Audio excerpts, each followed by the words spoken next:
ජෙස් පිහිටයි ඉතින් අපි තව අලුත් දවසක දෙවියන් වහන්සේගේ කරුණාව අනුග්‍රහය තුළ යේසුස් වහන්සේට තව ලං වෙන්න තව අපේ ඇදහිල්ල වැඩි කරගන්න අපේ ක්‍රිස්තියානි ජීවිතේ තව ශක්තිමත් වෙන්න පිණිස අපි අද ඉගෙන ගන්න යනවා the power of praise එම නැත්නම් සිංහලෙන් මේ ප්‍රශංසාවේ තියෙන බලය ගැන අපි දැනගන්න යනවා. ඉතින් ප්‍රශංසාව ගැන කතා කරද්දී මේ ප්‍රශංසාව කියන්නේ ස්තුති දීම, ගෞරව කිරීම තමයි මේකේ අර්ථය වෙන්නේ. අපි අපේ තියෙන කෘතඥතාවය, අපේ ස්තුතිය අපි දෙවියන් වහන්සේට ප්‍රකාශ කිරීම. ඉතින් මේක ඉතා වැදගත් දෙයක්. මොකද දෙවියන් වහන්සේ අපෙන් බලාපොරොත්තු වෙන්නේ මේ දේ තමයි. ඉතින් ඒ දේ තුල අපිට උන්වහන්සේට ගරු කරන්න පුළුවන්, උන්වහන්සේ මහිමයට පමුණවන්න පුළුවන්. ඉතින් ස්තුති දීම, ප්‍රශංසා කිරීම කියන්නේ ස්තුති දීමයි. ඉතින් ඒ වගේම මේකේ ඊළඟ පියවර තමයි ඊළඟ පියවරට යන්න කලින් අපි පොඩ්ඩක් බලමු මේ ගීතාවලිය 9:2 සහ 21:13 ගීතාවලියේ 9 වෙනි පරිච්ඡේදයේ 2 වෙනි පදය ඔබ කෙරෙහි ප්‍රීතිව සන්තෝෂ වන්නෙමි මහෝත්තමයාණනි ඔබගේ නාමයට ප්‍රශංසා කියන්නෙමි. ගීතාවලියේ 21 වෙනි පරිච්ඡේදයේ 13 වෙනි පදය ස්වාමිනී ස්වකීය ශක්තියෙන් උසස්ව මැනව එවිට අපි ගී කියමින් ඔබගේ බලය ගැන ප්‍රශංසා කරන්නෙමුව. ඉතින් දෙවියන් වහන්සේ ස්තුති වේවා.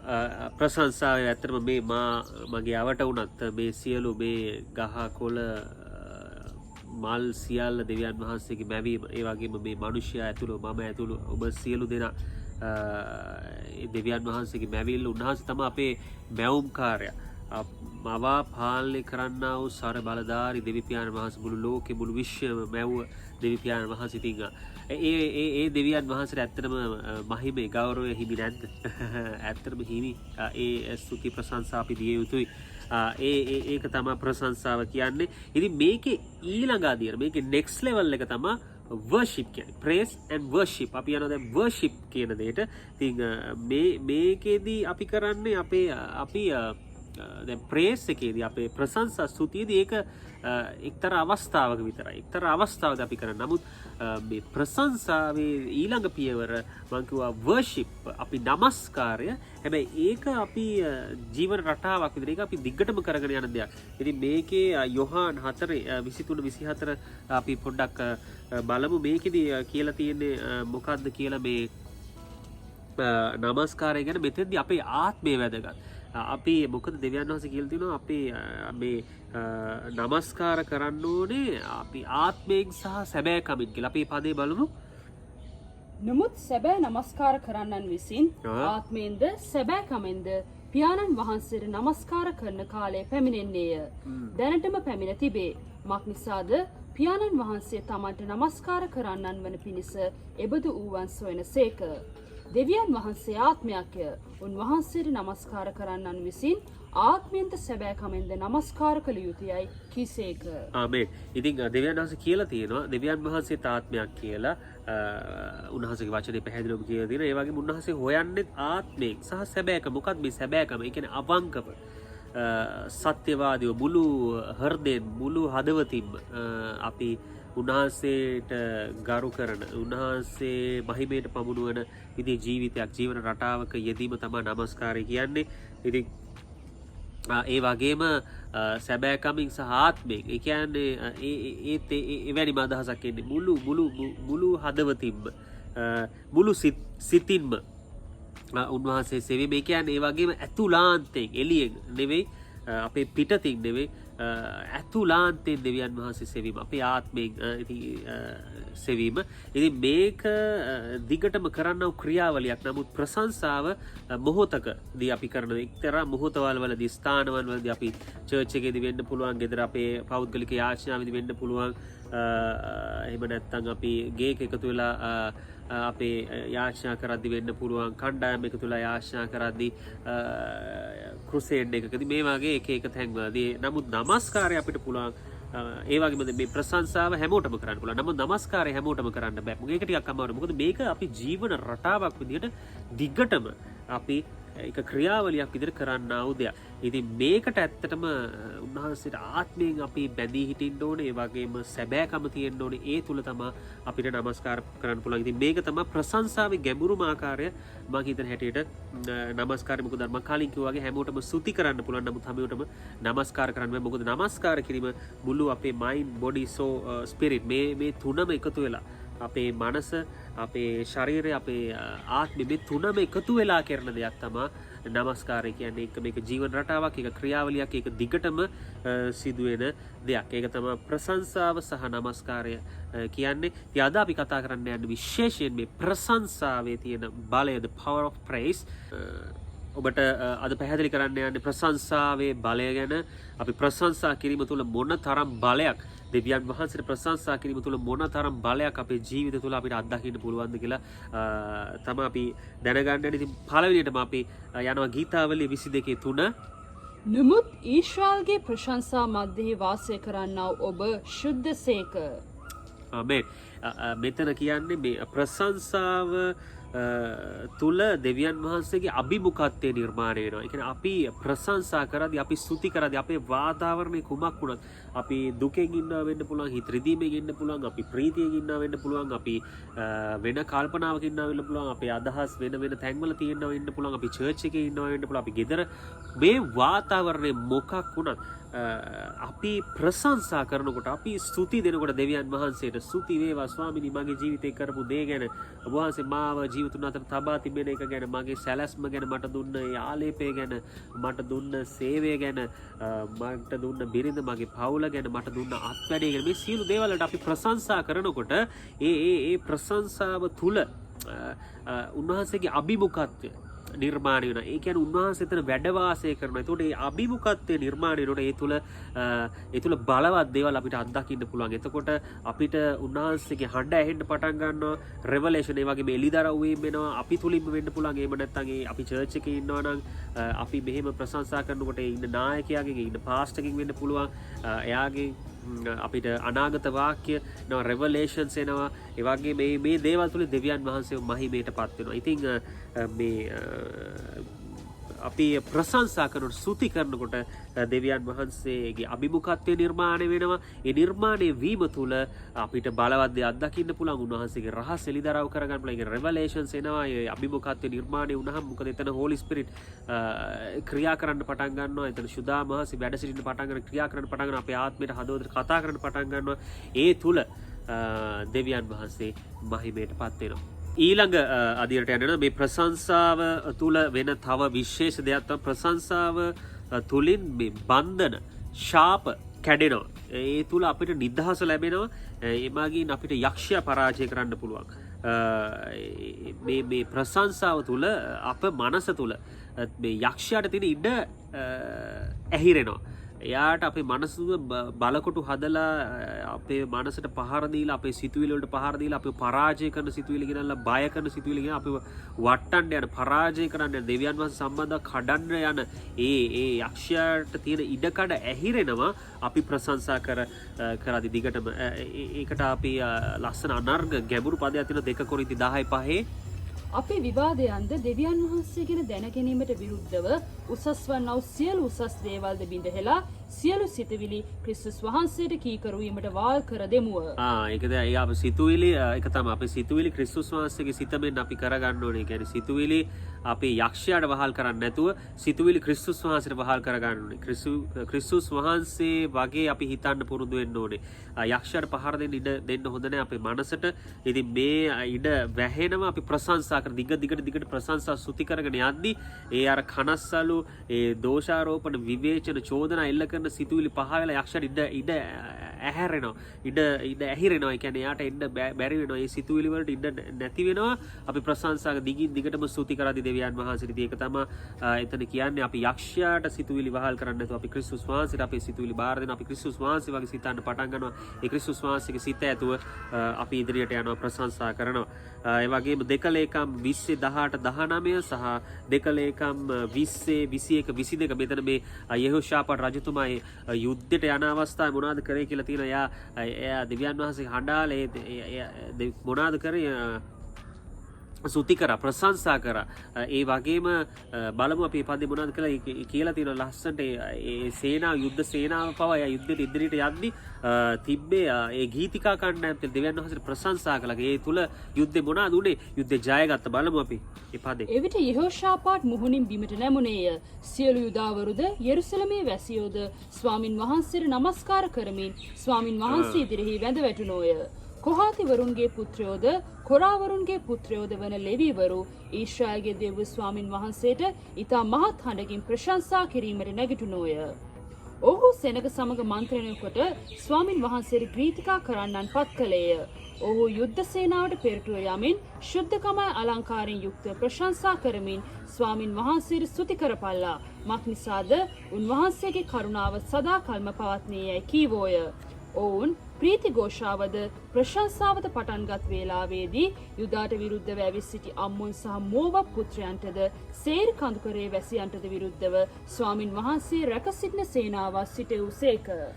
ඒක තමයි යුද්ධ ජයගත් යෙහෝෂාපාත් රජතුමා අපිටත් එතන දීලා තියෙන පණිවිඩය තමයි සුද්ධ බයිබලයේ දේ වචනේ අපිට කියලා තියෙන්නේ ඒ ප්‍රශංසාව තුල ඒ උනාසට ප්‍රශංසා කිරීම ස්තුති කිරීම අපේ ජීවිතයේ අමාරු තැන්වලදී අපේ ජීවිතයේ අපහසු අභියෝග ජය ගන්න අමාරු තැන් පණින්න අමාරු පිබිවලදී පවා අපි ස්වාමීන් වහන්සේ කෙරෙහි අපේ විශ්වාසය තියෙනකොට අපේ සම්පූර්ණ ඇදහිල්ල තියලා අපි උන්වහන්සේට අපේ කලින් දේවල් සිහි කළ උන්වහන්සේ කලින් කරපු උපකාර සිහි නැති කරන්නේ නැතුව ඒවට ස්තුති කළ ප්‍රශංසා කරමින් අපි ඉදිරියට යනකොට අපිට ඒ අභියෝග ජය ගන්න පුළුවන්. අපිට සියලු යක්ෂ අපිට එරෙහිව ගේන ඒ යුද්ධ සියල්ල අපිට ජය ගන්න පුළුවන්. යක්ෂව පරාජය කරන්න පුළුවන්. ඒකට මොනවාද අපි අවිය උන්වහන්සේ අපිට දීලා තියෙන ප්‍රශංසාව. ඒ ප්‍රශංසාව තුල අපිට ජය ගන්න පුළුවන්. ඒ සියලු යක්ෂයව පරාජය කරන්න පුළුවන්. ඒ වගේම ක්‍රියා 16:25-26 නමුත් මධ්‍යම රාත්‍රිය පමණේදී පාවුල්ද සීලස්ස යාක්ෂා කරමින් දෙවියන් වහන්සේට ගී කීවෝය. හිරකාරයෝද ඔවුන්ට ඇහුම්කන් දීගෙන හිටියෝය. හදිස්සියෙන් මහත් පොළොව කම්පාවක් විය. එයින් හිරගේ අත්තිවාරම් සෙලුණේය. එකෙනෙහිම සියලු දොරවල් ඇරුණේය. සියල්ලන්ගේ බැඳුම්ද මිදුනේය.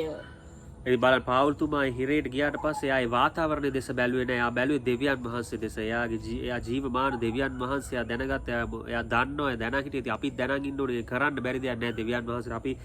අපි වාතාවරණය අපේ ජීවිතේ මොනවා වුණත් අභියෝග අපි ප්‍රශ්න ගැටලු වලට මුහුණ දෙද්දි පවා ඒක තමයි මේ වසංගත කාලේ මේ අමාරු කාලේ පවා අපි මොනවද කරන්න ඕන අපි උන්වහන්සේට ස්තුති කරනකොට ඒ පරණ ශාප ඒ රෝග ගේන යක්ෂයාගේ ශාප බය ඒ වගේන ඒ පරාජය ගේන ඒ සියලු දේ ඒ වගේම බන්ධන වලින් සියල්ලෙන් අපිව නිදහස් කරනවා අපිට නිදහස් වෙන්න පුළුවන් ඒවා ශාප කැඩෙනවා ප්‍රශංසාව තුළ උන්වහන්සේට ස්තුති දීම තුළ ප්‍රශංසාව තුළ අපිට විශාල අභියෝග ජය ගන්න පුළුවන්. ඒ වගේම සතුරාගේ බලකොටු යක්ෂයා අපේ මනසේ අපිට විරුද්ධව හදන බලකොටු අපිට බිඳින්න පුළුවන්. අපි බලමු යොෂුවා 6:20 එසේ සෙනග ඔල්වර හඬ ගැසූහ. පූජකයෝ හොරණෑ පිම්බෝය. සෙනග හොරණෑ ශබ්දය අසා මහත් හඬකින් ඔල්වර හඬ පැවැත්වූ විට පවුර ඇද වැටුණේය. ඒ තමයි යොෂුවා ඒ යෙරිකෝ පවුර එතන ඒ ජයගත්තේ පවුර බිඳ වැටුනේ වෙන දේවල් එක මීටින් තියෙනකොට කල්පනා කර ඉන්නකොට නෙවෙයි එක ප්ලෑන් හදනකොට සැලසුම් හදනකොට කොහොමද මේ මෙතන මේ අභියෝගය ජය ගන්න කියලා මේ කතාව කියවන්න යොෂුවා පස්සේ මම එක පදයක් විතරක් ගත්තේ. නමුත් මෙතන ජය ගැනීම ගැන තියෙන ජයගත්තේ කොහොමද කියලා ප්‍රශංසාව තුල නේ හොරණෑ පිම්බා ශබ්ද නගා සුති කර ප්‍රශංසා කර දෙවියන් වහන්සේට ඒ තුල තමයි යොෂුවා ජයගත්තේ. ඒ වගේම තමයි අපිට ජීවිතේ අපිට ජය ගන්න පුළුවන් අපි විශාල අභියෝග ජය ගන්න පුළුවන් ප්‍රශංසාව තුල. අපි ප්‍රශංසාව ස්වර්ගයට ඉහළට ඔසවනකොට අපිට ස්වර්ගික ආශිර්වාද පහළට එනවා. ඉතින් මේ තුලින් අපිට දොරටු ස්වර්ගීය දොරටු දිව්‍යමය දෙවියන් වහන්සේගේ දොරටු මාවත් විවෘත කරගන්න පුළුවන්. බලකොටු බිඳින්න පුළුවන්. ඒ වගේම මේ මාවත් වල විරුද්ධව තියෙන ශාප බිඳින්න පුළුවන්. ඒවා කඩන්න පුළුවන්. ඒ වගේම අපිට නිදහස් වෙලා ඉදිරියටත් ඉහළටත් යන්න පුළුවන් ප්‍රශංසාව තුළ. ඒක තමයි මෙතන තියෙන රහස. ඒක බලලා ගන්න ප්‍රශංසා කරන වාතාවරණය මොනවා වුණත් අභියෝගේ මොනවා වුණත් ඒක දෙස බල කල්පනා කර කනස්සල වෙවි ඉන්න එපා. ප්‍රශංසා කරන සුති කරන්න දෙවියන් වහන්සේට කරන්න බැරි දෙයක් නෑ. දෙවියන් වහන්සේ මාර්ග විවෘත කරනවා, දොරවල් විවෘත කරනවා, දොරටු විවෘත කරන උන්වහන්සේ අපි ඉදිරියට ඉහළට අරන් යනවා. අපි ප්‍රශංසා කළා, සුති කළා උන්වහන්සේ කෙරෙහි අපේ සම්පූර්ණ විශ්වාසය තබන විට. අපි බලමු 1 සාමුවෙල් 16:23 තවද දෙවියන් වහන්සේගේ නපුරු ආත්මය සාවුල්ට පැමිණි කල දාවිත් තෙමේ වීණාව ගෙන අතින් ගායනා කළේය. එයින් සාවුල්ට පහසුවද සුවේද ලැබී නපුරු ආත්මය ඔහුගෙන් පහව ගියේය. ආමේන්. බලන්න එතන ප්‍රශංසාව තුළින් තමයි යක්ෂාත්මය දුරු වෙන්නේ. ඉතින් අපි ප්‍රශංසා කරනකොට ඔයගොල්ලෝ සමහරට දැකලා ඇති වීඩියෝ වල වෙන්න පුළුවන්, චර්ච් වල වෙන්න පුළුවන්, ඔබ දන්නවා වෙන්නත් පුළුවන්. නමුත් නොදන්න කෙනෙක් ඉන්නකොට මම ඒක පොඩ්ඩක් ඒකයි කියන්නේ. සමහරවිට අර අපි ස්තුති කරන දෙවියන් වහන්සේට ගීතිකා ගායනා කරන ප්‍රශංසා කරනකොට මිනිස්සු වැටෙනවා, කෑ ගහනවා, බෙරිහන් දෙනවා, හූ කියනවා. ඉතින් මේ වෙන්නේ යක්ෂයන්ට, යක්ෂ ආත්ම වලට ඒ මිනිස්සුන්ගේ තවත් වහල් විදිහට අල්ලගෙන රෝග පීඩා ගෙනල්ලා ඉන්න බෑ. එතන යන්න මොකද ප්‍රශංසාව තුළ අභිමුඛත්වය නිර්මාණය වෙනවා. මම කලින් කිව්වා ඒ තුළ ඉන්න බෑ. ඒගොල්ලෝ යක්ෂයා දුවනවා. ඌට එතන ඉන්න බෑ. එන්නේ ඒකයි වෙන්නේ. යක්ෂාත්ම දුරු වෙනවා. මිනිස්සු නිදහස් වෙනවා. ඉතින් ඒක අපි කරන්න ඕනේ. ඉතින් අපිටත් මේ වගේ දුර්වලකම්, ඒ වගේම රෝගී ආත්ම, මානසික පීඩනය, ආතතිය ගේන ආත්ම අපිට පහර දෙනවා. සමහරලාට පහර දෙන්න උත්සාහ කරනවා. අපි කොච්චර යාචනා කළා, අපි වචනේ කියවලා, අපි ක්‍රිස්තුස් වහන්සේ තුල ගමනක් යන්න උත්සාහ කරත් ඒ වගේම බය, සැකය, අධික වෙහෙස, අවිශ්වාසකම, මෙන්න මේ වගේ ආත්ම, මේ ඔක්කොම ආත්ම තුලින් අපිට පහර දෙන්න උත්සාහ කරනවා යක්ෂයා. ඉතින් මේ පහර දෙනකොට අපි මොනවද කරන්නේ? අපි ප්‍රශංසා කරන්න ඕනේ. අපි ප්‍රශංසා කරනකොට ඒ ආත්ම වලට තවත් ක්‍රියා කරන්න බෑ. යක්ෂයාට ක්‍රියා කරන්න බෑ. ඒවා අපිට දුරු කරන්න පුළුවන්. ඒ වගේ ජය ගන්න පුළුවන්. අපි ප්‍රශංසා කරනකොට, අපි ස්තුති කරනකොට. ප්‍රශංසාවේ බලය ගැන අද කතා කරන්නේ. ඉතින් අපි පළවෙනි බැලුවා ප්‍රශංසාව තුළ දෙවියන් වහන්සේගේ අභිමුඛත්වයේ නිර්මාණය. ඒ තුළ අපිට දෙවියන් වහන්සේගේ බලය අත්දකින්න පුළුවන්. උන්වහන්සේ ඒ තුළ මහිමයටපත් වෙනවා. ඒ වගේම දෙවෙනියට ප්‍රශංසාව තුළින් බන්ධන, ශාප කැඩෙනවා. ඒ වගේම අපි නිදහස් වෙන්න අපිට පුළුවන්. යක්ෂයා පරාජය කරන්න පුළුවන්. ඒ වගේම ප්‍රශංසාව අපි තුන්වෙනියට බැලුවා. ඒ තුළ අපිට විශාල අභියෝග ජය ගන්න පුළුවන්. අපි හතරවෙනිට බැලුවා ප්‍රශංසාව තුළ යක්ෂාත්ම දුරු වෙනවා. අපිට ඒ රෝගී කමේ රෝග ගේන, ඒ වගේම දුර්වලකමේ මානසික පීඩනය ගේන, බය, සැක, අධික වෙහෙස ගේන ඒ වගේ ආත්ම අපිට පහර දෙන්න, අපි වටන්න, අපි පරාජය කරන්න උත්සාහ කරනකොට අපිට ජයග්‍රහණය කරන්න පුළුවන්. ඒවා පරාජය කරලා ඒවා දුරු කරන්න පුළුවන්. අපිට ශක්තිමත් වෙන්න පුළුවන්. ප්‍රශංසා කරනකොට, ස්තුති කරනකොට. ඒ වගේම පස්වෙනි අපි බලන්න යන අවසාන වශයෙන් ප්‍රශංසා කරනකොට දෙවියන් වහන්සේ එලිදරව් දෙනවා. අලුත් දොරටු මාර්ග පෙන්වන, අලුත් අයිඩියාස් දෙනවා. සුදාමාසේ කරනකොට අලුත් අදහස් දෙනවා. 2 රාජාවලි 3:15 කියලා තියෙනවා. ඒ අපි බලමු මේ පදේ. දැන් ඉතින් වීණාකාරයෙකු මා ළඟට ගෙනෙල්ලා යයි කීවේය. වීණාකාරයා ගායනා කරද්දී ස්වාමින් වහන්සේගේ හස්තයේ එලීෂා පිටට පැමිණියේය. බලන්න ඉතින් ඊශ්‍රායල් රජ, මේ යුදාහි රජ, එදෝම් මේ හැමෝම ඔක්කොම මේ කට්ටිය යුද්ධෙට යනකොට ඒ කාන්තාරේ මේගොල්ලන්ට මේ වතුර නැති වෙනවා. ඊට පස්සේ දෙවියන් වහන්සේගේ දාසෙක් මේගොල්ලෝ කතා කරලා එලීෂා එනවා ගෙන්නනවා. නමුත් එතන මේ පදේ තියෙනවා. අපි පොඩ්ඩක් ආයේ පදේ ආයෙමත් බලමු මොකද තියෙන්නේ කියලා හොඳට අහගන්න. දැන් ඉතින් වීණාකාරයෙකු මා ළඟට ගෙනෙල්ලා යයි කීවේය. වීණාකාරයා ගායනා කරද්දී ස්වාමින් වහන්සේගේ හස්තයේ එලීෂා පිටට පැමිණියේය. ඒක තමයි ඒ දෙවියන් වහන්සේගේ දාසයා, ඒ සේවකයා, ඒ නායකයා, ඒ පූජකතුමා, ඒ පාස්ටර් තුලින් දෙවියන් වහන්සේ ක්‍රියා කරන්න දෙවියන් වහන්සේ හස්තය අත තිබ්බේ ආලේපය ගලාගෙන ආවේ. වීණාකාරයේ ගායනා කරද්දී, ප්‍රශංසා කර ස්තුති දෙද්දි තමයි එයා තුලට ඒ ආලේපය ආවේ. ඉතින් ඒක තමයි දෙවියන් වහන්සේ අපි ප්‍රශංසා කරනකොට අපේ ප්‍රශ්න වලට පිළිතුරු දෙනවා. රහස් අපිත් එක්ක බෙදා ගන්නවා. ඒ අවස්ථාව අනුව අපේ ජීවිතේ අපි ගන්න ඕනේ තීරණය, අපි කළ යුතු දේ උන්වහන්සේ මඟ පෙන්නනවා. මේක මම ජීවිතේ ගොඩක් අත්දකින්න දෙයක්. වාතාවරණය මොනවා වුණත් මම උන්වහන්සේට ස්තුති දෙනවා, ප්‍රශංසා කරනවා. ඔබත් ඒ දේ කරන්න. එතකොට උන්වහන්සේ ඒ වාතාවරණයෙන් එළියට යන්න, ඒ ප්‍රශ්නේ පීඩා වලින්, රාමුවෙන් එළියට යන්නේ කොහොමද? කාටද කතා කරන්නේ? මොනවද ගන්න ඕනේ තීරණේ? මොනවද නොකරන්න ඕනේ? මොනවද කරන්න ඕනේ කියලා ඒ අවස්ථාන් අනුව උන්වහන්සේ අපිට මඟ පෙන්නනවා. ඒවට අවශ්‍ය රහස් මඟ පෙන්වීම උන්වහන්සේ දෙනවා. අලුත් දොරටු විවෘත කරන, අපි දිගටම ප්‍රශංසා කරද්දී, අපි ස්තුති කරද්දී, අපි ගායනා කරද්දී උන්වහන්සේ වෙනුවෙන් ඉතින් ඒක ලොකු රහසක් මේක අල්ලගන්න. ඉතින් මේ ප්‍රශංසාව කියන්නේ එහෙම බලපුවාම අපේ ක්‍රිස්තියානි අය සතුව තියෙන ඉතාම බලවත් ආත්මික යුද්ධායුධයක්. ඉතින් මේක පාවිච්චි කරන්න, මේක නිකන් තියන්න එපා. අපි ගෙදර උදැල්ලක් තියෙනවනේ, ඒ කොටන්න පාවිච්චි කරනවා. අපි කොස්සක් තියෙනවනේ නිකන් තියන්නේ, ගෙදර අතු ගන්න පාවිච්චි කරනවා වගේ ප්‍රශංසාව කියන යුද්ධායුධය ආත්මික යුද්ධායුධය පාවිච්චි කරන්න ඒ තුළ ඔබට බොහෝ ජයග්‍රහණ ගන්න පුළුවන්. මේ තුලින් දෙවියන් වහන්සේගේ අභිමුඛත්වයට යනකොට අපි අභිමුඛත්වය නිර්මාණය කරනකොට අපි ප්‍රශංසා කළ ස්තුති දීලා ඒ දෙවියන් වහන්සේ සුද්ධාම වහන්සේ තුල ඒ දේව මණ්ඩපේ දෙවියන් වහන්සේත් එක්ක වැඩ වාසය කරන උන්වහන්සේත් එක්ක ආත්මයත් එක්ක එකට එකතු වෙලා යක්ෂයාට ඉඩ ඇහිරෙනවා. යක්ෂයාට ක්‍රියා කරන්න බැරි වෙනවා. මනස තුල අපේ මනස තුල ඒ වටන්න පරාජය කරන්න බලකොටු හදන්න බැරි වෙනවා. ඒවා හදලා තිබ්බනම් ඒවා කඩාගෙන වැටෙනවා. ඒවා අපිට කඩන්න පුළුවන්. ඒ බන්ධන මොන හරි පරණ ශාප තිබ්බනම් ඒව කැඩෙනවා. ඒක තමයි ප්‍රශංසාව තුළ වෙන්නේ. ඉතින් ඒක නිසා අපි වාතාවරණය මොනවා වුණත් මේ වෙලාවෙත් සමහරලාට එක එක විදිහවල් වෙන්න පුළුවන්. ඔබේ වාතාවරණය ලංකාවේ ලෝකේ කොහේ ඉඳන් හරි මේ මගෙත් එක්ක එකතු වෙනවා නම් මේ වීඩියෝත් එක්ක එකතු වෙනවා නම් මම ඔබගෙන් ඉල්ලන්න කැමති මේ ප්‍රශංසාව තුළ ඔබට මේ වාතාවරණය ජය ගන්න පුළුවන්. ඒ අභියෝග ජය ගන්න පුළුවන්. විශ්වාස කරන්න, ප්‍රශංසා කරන්න දෙවියන් වහන්සේට ආත්මයෙන් සහ සැබෑකම අපි මුලින්ම කිව්වා. දෙවියන් වහන්සේට හවුලු හදවතින්ම ප්‍රශංසා කරන්න ඒ තුළ ඔබට ජය. yes පිහිටයි.